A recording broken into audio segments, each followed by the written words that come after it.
تیسرا بجٹ جو ہے وہ اسمبلی میں لے کر جا رہے ہیں. 30% مہنگائی کے اندر اضافہ ہو چکا ہے. یہ پچھلے 70 روز کے اندر جب سے یہ امپورٹڈ حکومت آئی ہے. پاکستان کی تاریخ کی سب سے بڑی جو سبسڈی ہے یوٹیلٹی سٹور کے اوپر وہ عمران خان کی حکومت کے دوران دی گئی. ادھر پنجاب کابینہ نے نئے لوکل گورنمنٹ ایکٹ 2022 کا مسودہ منظور کر لیا. بلدیاتی ایکٹ 2022 کے تحت میٹروپولیٹن کارپوریشن کی تعداد 11 کے بجائے اب 9 ہوگی. نئے بلدیاتی ایکٹ کے مسودے کے مطابق ٹاؤن کونسل کی تعداد 27 ہوگی. مزید تفصیلات جانیں گے حسن رضا سے. حسن بتائیے گا. جی بالکل. وزیر اعلیٰ پنجاب میاں محمد حمزہ شہباز شریف کی زیر صدارت پنجاب کابینہ کا چوتھا اجلاس ہوا، جس میں صوبائی وزراء، چیف سیکرٹری پنجاب اور اعلیٰ حکام اجلاس میں شریک ہوئے. پنجاب کابینہ نے نئے لوکل گورنمنٹ ایکٹ 2022 کے مسودے کی منظوری دے دی ہے. بلدیاتی ایکٹ 2022 کے تحت میٹروپولیٹن کارپوریشن کی تعداد 11 کے بجائے اب 9 ہوگی. نئے بلدیاتی ایکٹ کے مسودے کے مطابق ٹاؤن کونسل کی تعداد 27 ہوگی اور میونسپل کارپوریشن کی تعداد 16 کے بجائے 17 ہوگی اور میونسپل کمیٹی کی تعداد 234 کر دی گئی ہے. نئے بلدیاتی ایکٹ 2022 میں ڈسٹرکٹ کونسل کی تعداد 35 ہی رکھی گئی ہے، جبکہ نئے بلدیاتی ایکٹ میں تحصیل کونسل کی تعداد 137 رکھی گئی ہے. اور بلدیاتی ایکٹ کے مطابق مجموعی طور پر تعداد بلدیاتی نظام کی تعداد جو ہے وہ 459 کر دی گئی ہے. یونین کونسل کی تعداد 2013 کے بلدیاتی ایکٹ کے مطابق 4015 کی گئی ہے. ویلیج کونسل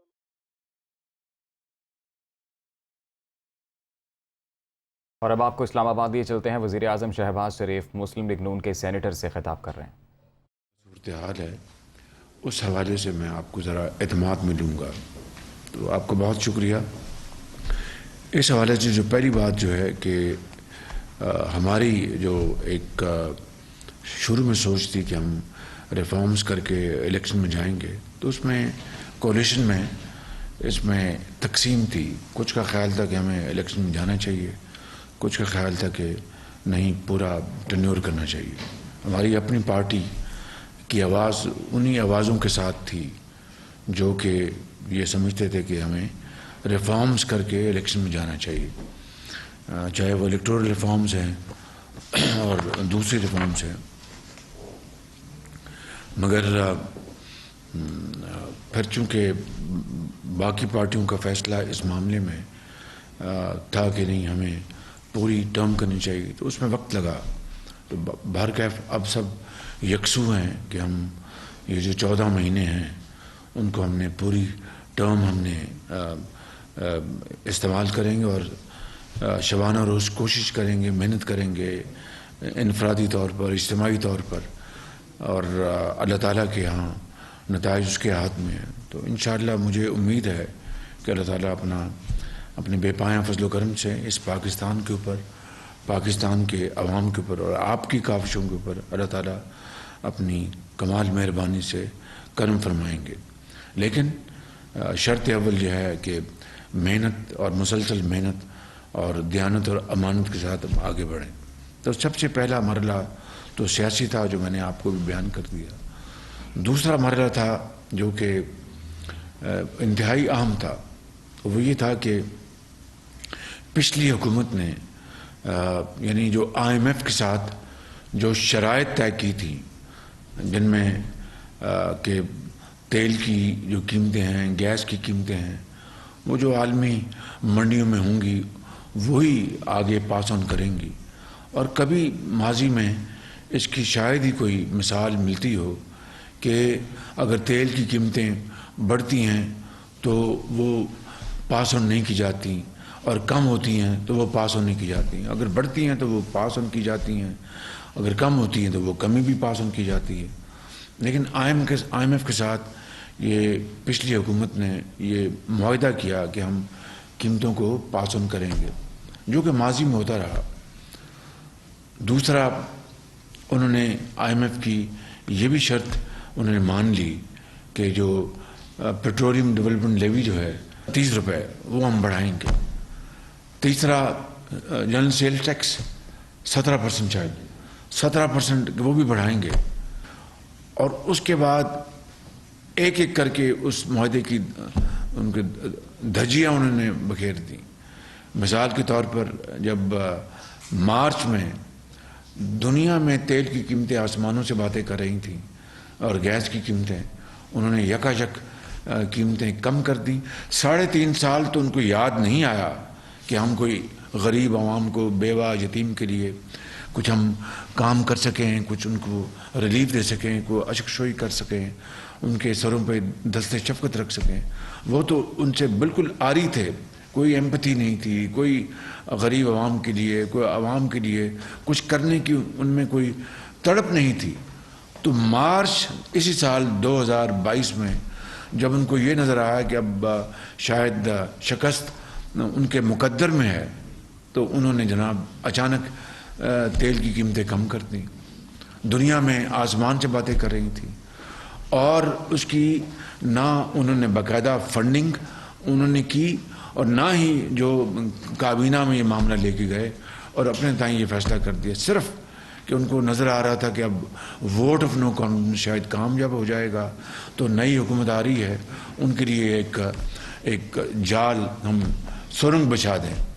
تو یہ ہے وہ شروعات جہاں سے ہماری حکومت نے 11 اپریل کو جب میں نے حلف اٹھایا تو یہ سب سے پہلا ہمیں یہ شوق ملا کہ انہوں نے نہ فنڈز مہیا کیے تھے. افسوس کی بات ہے کہ 75 سال بعد بھی یعنی حضرت قائد اعظم نے جو خواب دیکھا تھا یا حضرت علامہ اقبال نے، اور شرمندہ تعبیر کرنے کے لیے لاکھوں مسلمانوں نے جو عظیم قربانیاں دی تھیں اور پاکستان کے بندے وقت دریا سرخ ہو گئے تھے جب وہ اپنا ہجرت کر کے اپنا یہ لمبی مسافت طے کر رہے تھے، راستے میں ان کے بچے ان کے اپنا وہ شہید ہو گئے، مائیں شہید ہو گئیں، اپنا بزرگ شہید ہو گئے، گود میں جو بچے تھے ان کو شہید کر دیا گیا اور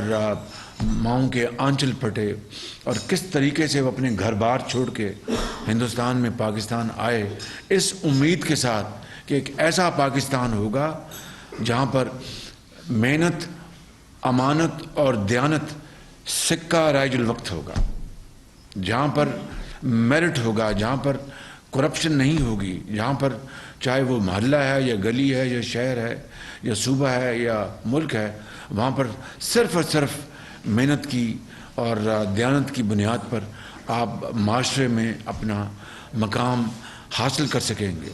یہ تھا وہ خواب جو وہ اپنی آنکھوں میں بسائے، وہ اپنا چلے آئے اور سینکڑوں ہزاروں میل کی مسافت طے کی اور لاکھوں لوگ راستوں میں شہید ہو گئے، ان کے گھر بار وہ پیچھے چھوڑ آئے کہ نیا گھر بسائیں گے اور ایک اسلامی رفاہی مملکت بنے گی. یہ تصور وہ لے کے آئے تھے. اور مجھ سمیت، میں آپ کو بالکل ایمانداری سے بات کرتا ہوں، مجھ سمیت ان 75 سالوں میں چاہے افراد جو آئے یا حکومتیں جو آئیں، چاہے وہ سیاسی حکومتیں تھیں یا مارشل لائی حکومتیں تھیں، وہ خواب ہنوز وہ شرمندہ تعبیر ہونا باقی ہے. اور اس خواب کو ابھی تک وہ اس کو ہم اس میں رنگ نہیں بھر سکے. وہ اپنا ابھی اپنے جو اس کی جو منزلیں ہیں وہ طے ہونی ہیں.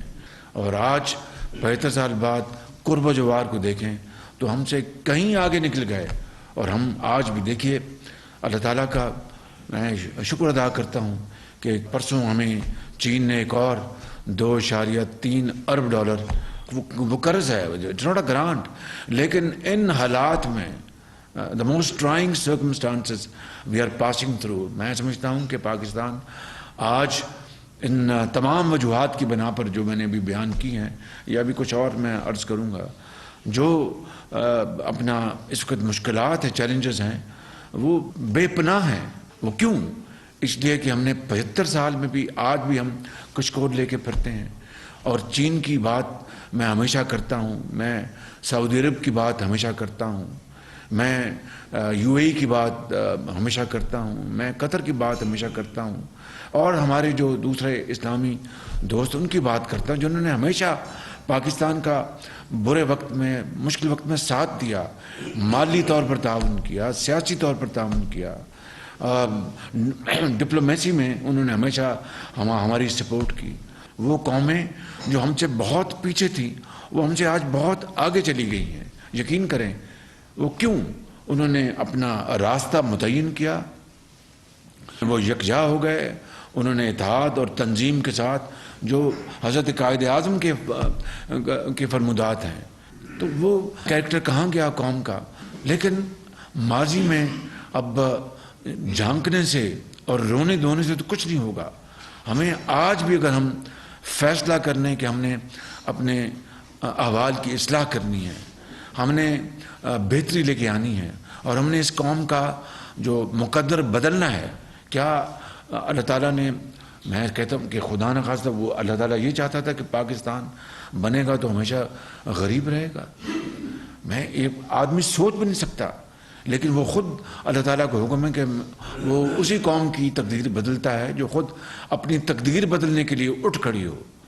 اس کے علاوہ تو وہ قرآن کریم میں بار بار ذکر آتا ہے کہ نماز ادا کرو اور رزق کی تلاش کے لیے دوڑ نکلو.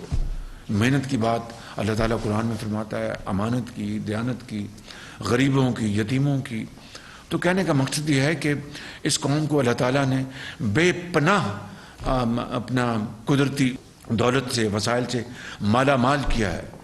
آپ دیکھ لیں کہ ریکو ڈیک کو دیکھ لیں, اربوں کھربوں ڈالر کے خزانے اس میں دفن ہیں, لیکن آج بھی ہم ان کو نہیں نکال سکے اور قوم کو ہم اپنا اس سے فائدہ حاصل کرنے سے ہم نے ابھی تک روک رکھا ہے.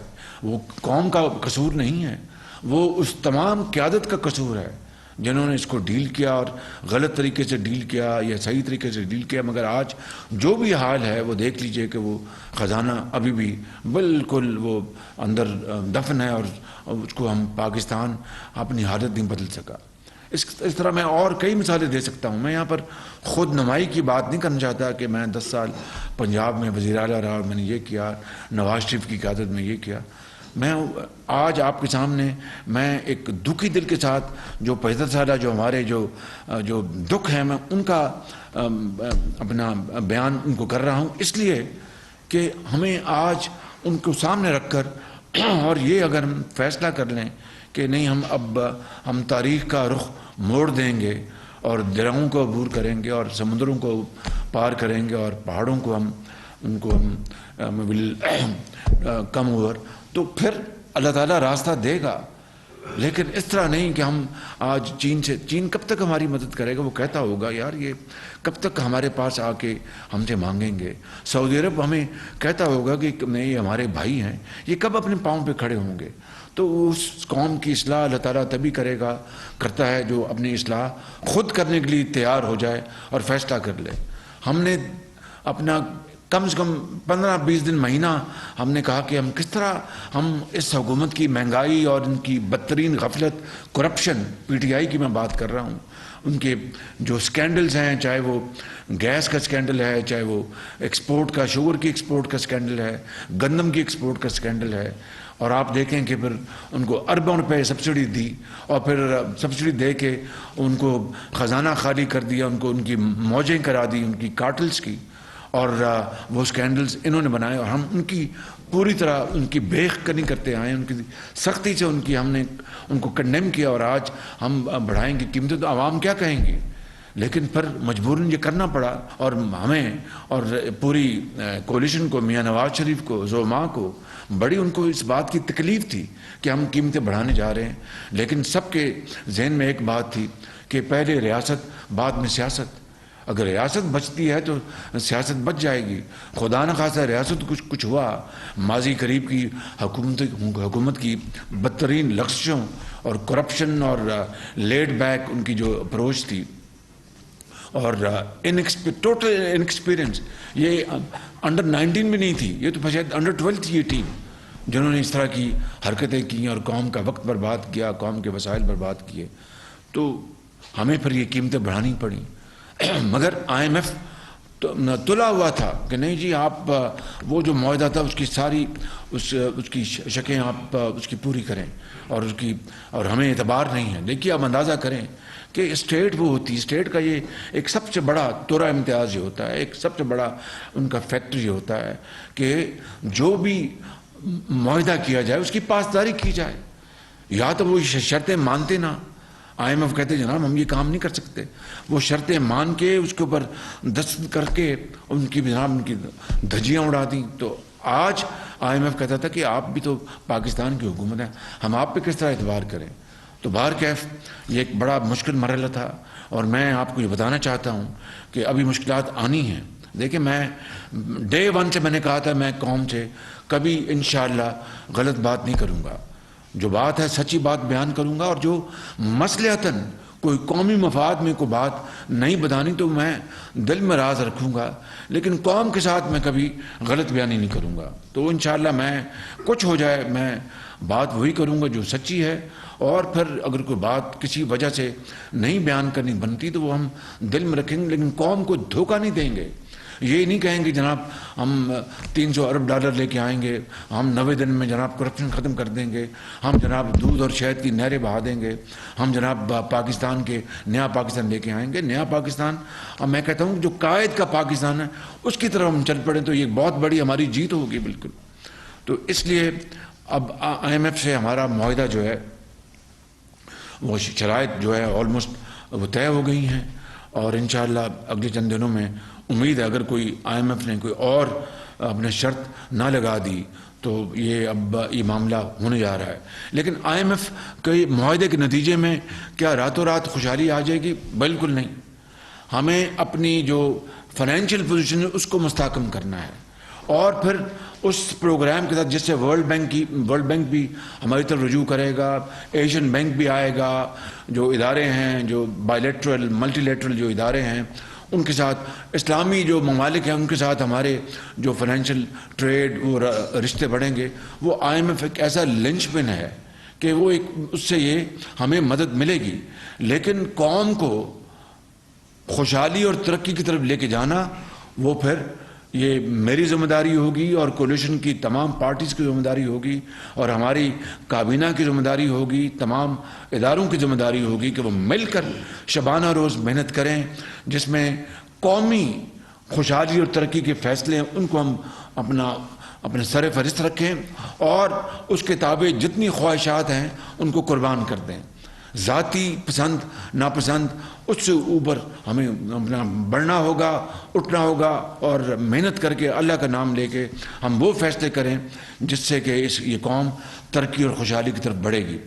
اس بجٹ میں آپ نے دیکھا کہ جہاں پر ہمیں غریب عوام اور کے اوپر بوجھ پڑا، یقیناً مہنگائی کا بوجھ پڑا، چاہے وہ تیل ہے، چاہے وہ گیس ہے، اپنے پٹرول ہے، لیکن ساتھ پھر ہم نے 2000 روپے مہینہ اپنا عام آدمی کے لیے اس میں مہیا کیا تاکہ اس کو کچھ ریلیف ملے. اور بھی انشاءاللہ عام آدمی کو ریلیف دینے کے لیے انشاءاللہ مزید اقدامات ہم اٹھائیں گے. اس کے علاوہ اس بجٹ میں، اور ابھی میں چند دنوں میں ایک قوم سے پھر خطاب کروں گا، پہلی مرتبہ تاریخ میں پہلی مرتبہ جینون ٹیکس لگایا جا رہا ہے نیٹ انکم کے اوپر. جو بڑے جو اس ملک کے جن کو اللہ تعالیٰ نے بے پناہ جو دولت سے نوازا ہے، صاحب ثروت جن کو کہتے ہیں، ان کو انشاءاللہ ہم ٹیکس لگا رہے ہیں ان کے نیٹ انکم کے اوپر. اور وہ جب وہ کھرب پتی ہیں، ارب پتی ہیں، اللہ تعالیٰ ان کو اور دے. لیکن آج اگر عام آدمی اگر اس تکلیف سے گزر رہا ہے، اور عام آدمی نے، غریب نے، بیوہ نے، یتیم نے کب قربانی نہیں دی، کب انہوں نے پاکستان کے لیے اپنا خون پسینہ پیش نہیں کیا؟ 75 سال گزر گئے ہیں. وہ غریب عام آدمی وہی تو ہے جو پاکستان کا اصل معمار ہے، جس نے پاکستان کے چاہے وہ زراعت ہے، چاہے وہ صنعتیں ہیں، ان کی چمنیوں سے اگر دھواں نکلتا ہے تو وہ ایک مزدور کے ذریعے نکلتا ہے. اگر غلہ پیدا ہوتا ہے تو وہ دہقاں وہاں پر جو ہمارا کسان ہاری وہ پیدا کرتا ہے، اور دن رات محنت کرتا ہے، سردیوں میں، جاڑوں میں، گرمیوں میں. تو ان کے لیے ہم اگر انہوں نے بڑی مشکلیں برداشت کی ہیں تو میں سمجھتا ہوں کہ ہمارا یہ ایک سیاسی، دینی اور ملی فرض ہے کہ ان کو ہم پروٹیکٹ کریں، ان کے بچوں کو پروٹیکٹ کریں. ان کو تعلیم کے لیے، ان کو علاج کے لیے ان کو ہم سہولت مہیا کریں.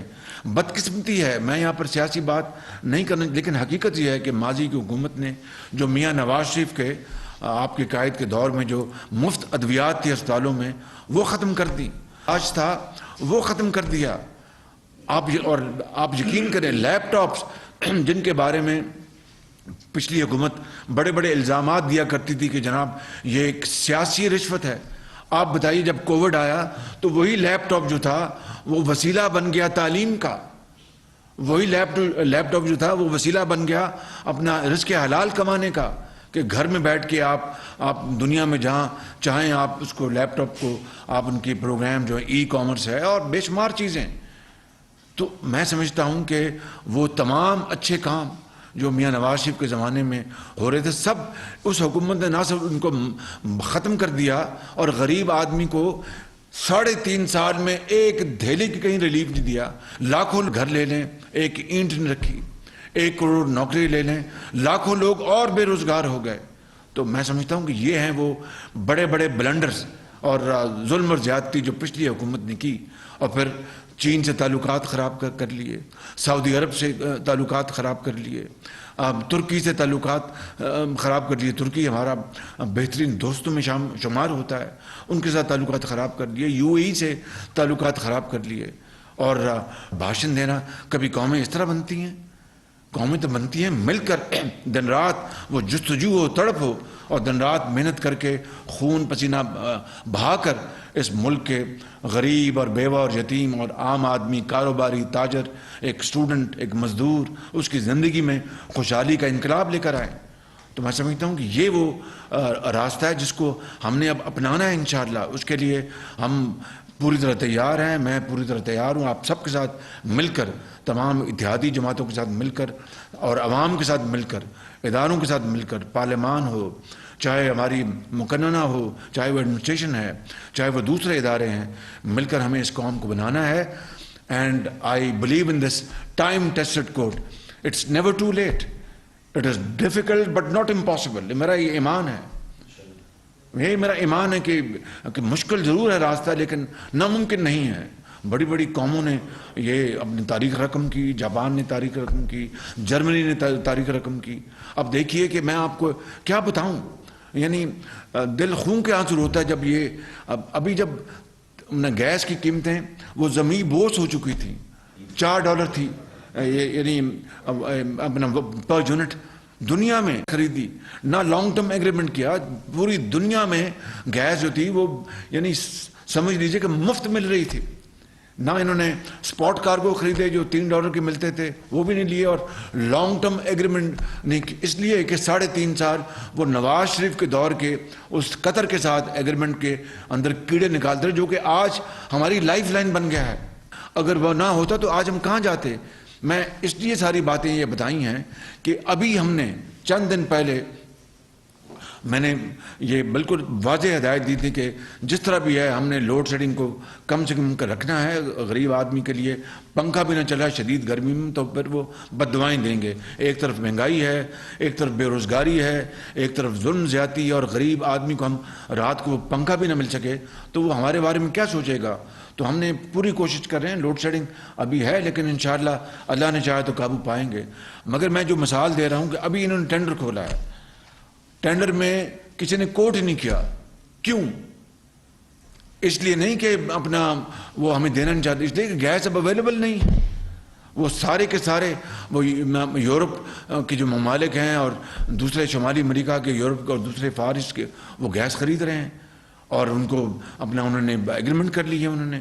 اب ہمارے پاس جو اللہ تعالیٰ نے اپرچونٹی دی تھی پچھلی حکومت کو کہ وہ سستی ترین گیس مل رہی تھی $3 کے اوپر، $4 کے اوپر، اس کے اوپر ایگریمنٹس کر دیتے. آج وہ جو ایگریمنٹ ہو جاتے تو آج جن ممالک نے ہم سے وہ ایگریمنٹ کرنے تھے وہ آج پابند ہوتے وہ گیس دینے پہ.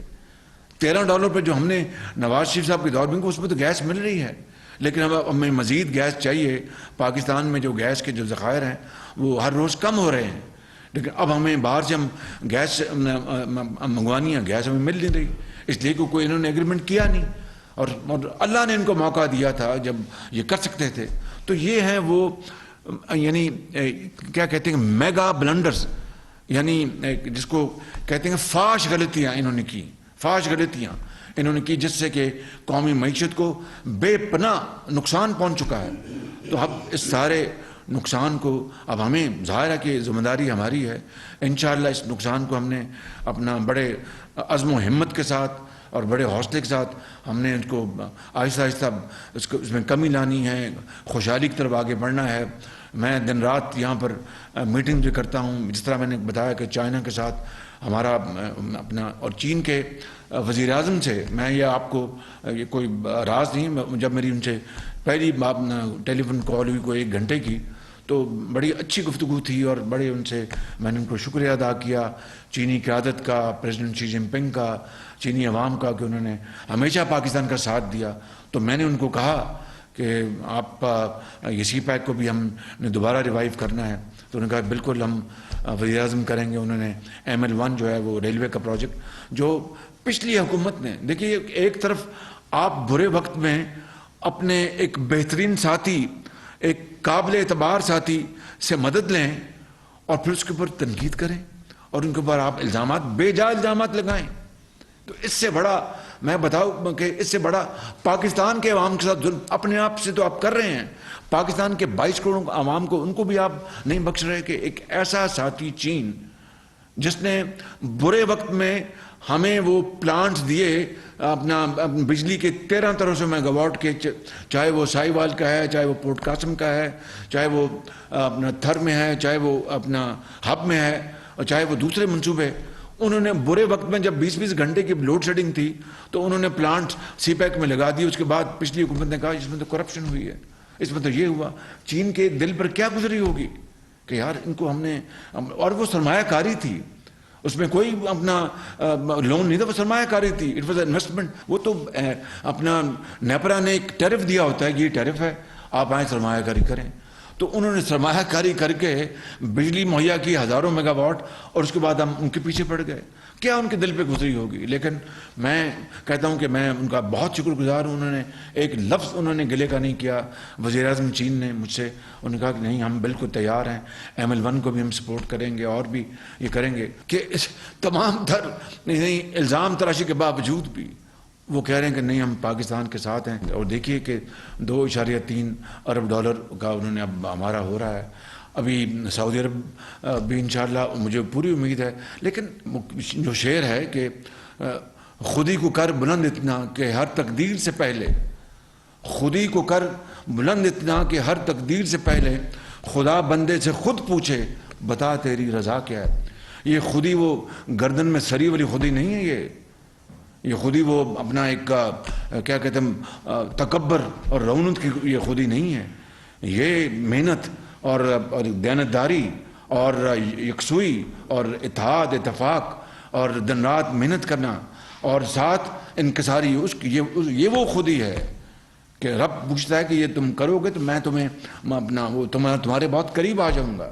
تو اگر ہم رونت، تکبر اور میں کیا لفظ استعمال کروں کہ انتہائی افسوسناک جو ان کا رویہ رہا ہے، تو پھر یہ دوست ممالک کیا کہیں گے آپ کے بارے میں؟ یعنی یہ کس نے کہا تھا؟ اسی حکومت کے وزیر خارجہ نے کہا کہ ہم کشمیر کا مسئلہ سعودی عرب کے بغیر حل کر لیں گے۔ اندازہ کر لیں ذرا، جو ملک ہمیشہ ترکی اور سعودی عرب اور چین ہمیشہ کشمیر کے لیے انہوں نے کاز کے لیے ہمیشہ بات کی، یہ دیکھیں ذرا۔ تو اس طرح دوست ممالک کو ناراض کرنا، یہ کہاں لکھا تھا؟ یہ ہے وہ نیا پاکستان، یہ ہے وہ تبدیلی جس نے ہماری معاشرے کے اندر جو ہماری روایات ہیں، ہماری بردباری کی، ایک احترام کی بزرگوں میں اور بچوں میں، استاد اور طالب علم میں، آجر اور اجیر میں، وہ جو روایات جو احترام کی اور بردباری کی، وہ سب تباہ کر دی۔ اور آج ہم یعنی ہر جگہ آپ دیکھیں کہ معاذ رہی ہے، پورا معاشرہ جو ہے وہ پلوٹ ہو چکا ہے بالکل۔ تو اس سارے کو، یہ خالی معاشی بربادی نہیں ہے، یہ معاشرتی بربادی بھی ہوئی ہے، سماجی بربادی بھی ہوئی ہے۔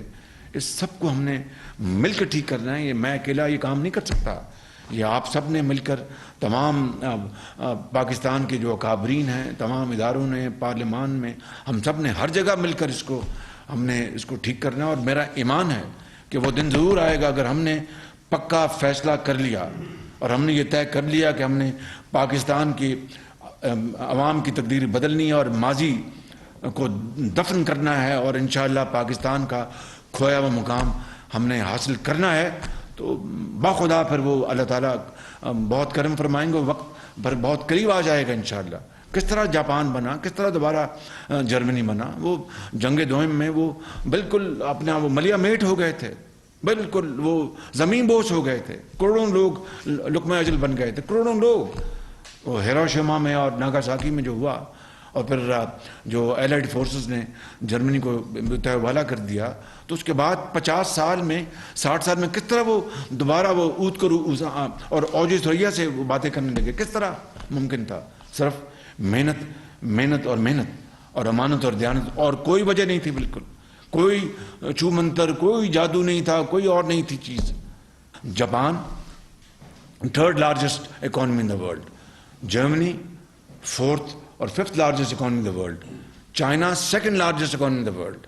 چائنا کا جو پر کیپٹا انکم جو تھی وہ پاکستان کے مقابلے میں 1949 میں ہم سے پیچھے، ایون ٹل لیٹ 70s پرابیبلی. سو میں یہ لمبی بات ہو گئی، بہت میں نے بات کی، لیکن میں آپ کو یہ گزارش کرنا چاہتا ہوں، آج بھی ابھی طے کر لیں کہ اٹھ کھڑے اور فیصلہ کر لیں کہ ہم نے اس قوم کی تقدیر بدلنی ہے. تو میں خدا کی قسم کھا کے کہتا ہوں کہ یہ تو پر ہمارے اوپر منحصر، پر اللہ کا کرم اگر ہوگا انشاءاللہ، اس کے کرم کو بغیر تو کچھ نہیں. اور خوشحالی اور ترقی وہ ہمارے مقدر انشاءاللہ ہوگی، اور انشاءاللہ دنیا میں پاکستان اپنا کھویا مقام حاصل کرے گا. مگر وہ کس طرح وہ شعر ہے نا جی کہ پھونک ڈالے یہ زمین و آسمان مستعار، اور خاکستر سے آپ اپنا جہاں پیدا کرے. یعنی جو خاک جو ہے اس سے نئی زندگی بنائے، نیا گھر تعمیر کرے، نیا ملک، نئی قوم تعمیر کرے. کیا اس میں اتنی گہرائی ہے اس انشار میں کہ کسی اور جگہ جانے کی ضرورت نہیں ہے. قرآن کریم کے احکامات دیکھیں، اسوہ حسنہ کو دیکھیں، اس کے بعد اقبال کے اشعار کو دیکھیں، پر کہیں اور جانے کی ضرورت ہے؟ کہیں جانے کی ضرورت نہیں ہے. تو میں یہ سمجھتا ہوں کہ آج آپ سے پہلی ملاقات ہوئی، لیکن یقین کریں دل میرا بھرا ہوا ہے بالکل ان چیزوں کو. میں دن رات بیٹھتا ہوں. اب بتائیے کہ ایک دن کے لیے میں روز بیٹھتا ہوں کہ اپنا پیٹرول، اپنا ڈیزل کی جہاز کا کب شپمنٹ ہو رہی ہے، اپنا گیس کی کب شپمنٹ ہو رہی ہے، بتائیے گوادر کا کیا ہو رہا ہے، بتائیے رشکائی کا کیا ہو رہا ہے، کراچی میں اپنا جو پانی کا کیا معاملہ ہے، بلوچستان میں دوسرا معاملہ کیا ہے، پنجاب میں. یہ دیکھیں کہ یہ وہ معاملات ہیں جو کہ 75 سال میں ہنوز حل طلب ہیں. یقین کریں آپ، بالکل ہنوز حل طلب ہیں آج بھی. اچھا آج کل $57 ملین آیا، پرسوں ہمارے وہ جو پروگرام ہے روشن، تو بڑی خوشی ہوئی کہ اپنا باہر کے ہمارے جو عظیم جو سفیر ہیں پاکستانی، انہوں نے $57 ملین بھجوایا پہلے دن. ایک دن میں یہ سب سے زیادہ ریمیٹنس ہے ماضی کے ریکارڈ میں ان ون ڈے. تو مطلب کہنے کا یہ کہ اعتماد پیدا کریں. اعتماد تب پیدا ہوگا کہ سچی بات کریں قوم سے، جھوٹ نہ بولیں، بتا دیں قوم کو کہ یہ غلطی ہوگی، ہمیں معاف کر دیں. انشاءاللہ یہ کام، جھوٹ کے اوپر جھوٹ بولنا، غلط بیانیاں کرنا، قوم کو دھوکہ دینا، یہ کہاں کی لیڈرشپ ہے، یہ کہاں کی سیاست ہے. تو اس لیے میں سمجھتا ہوں کہ ہمیں آج فیصلہ کرنا ہوگا، ہوش کے ناخن لینے ہوں گے. بطور قوم فیصلہ کر، قوم تیار ہے. قوم کب تیار نہیں تھی؟ یہ 22 کروڑ عوام وہ تو آج بھی تیار ہیں اور کل بھی تیار تھے. تو اس لیے میں سمجھتا ہوں کہ ہمیں اب مزید وقت اور ہمیں ان کو آزمائش میں نہیں ڈالنا چاہیے. ہمیں اب فیصلہ کرنا ہوگا کہ ہم نے پاکستان کی تقدیر بدلنی ہے، اور وہ کچھ ہم نے کرنا ہے جو ایک ترقی یافتہ قوموں نے کیا، اور اس سے بھی بڑھ کر ہم کر سکتے ہیں. اس قوم میں بڑا وزن ہے، بڑی جان ہے، بڑی توانائی ہے. کیا کچھ رب تعالیٰ نے ہمیں نہیں دیا. اب بتائیے کہ یہ جو آپ چلتے ہیں میرے بھاشا ڈیم سے اوپر جائیں نیچے آئیں، ایک 40,000 میگا واٹ کی کیسکیڈنگ ہے، اور ہم اس وقت